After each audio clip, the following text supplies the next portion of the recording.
বোরো ধান, যা বাসন্তিক ধান নামেও বাংলাদেশে বেশ পরিচিত। এটি একটি শীতকালীন ধান ও রবি শস্য। উৎপাদনের সময়ের উপর নির্ভর করে ধানের প্রধান যে তিনটি শ্রেণীভেদ করা হয়, বোরো তাদের অন্যতম। বোরোর মৌসুম শুরু হয় আমনের মৌসুম শেষ হবার পর।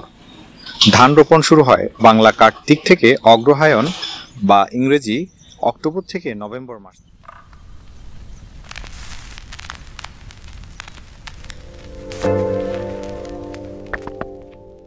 ধান কাটা চলে বাংলা বৈশাখ জ্যৈষ্ঠ কিংবা ইংরেজি এপ্রিল থেকে জুন পর্যন্ত সময়ে।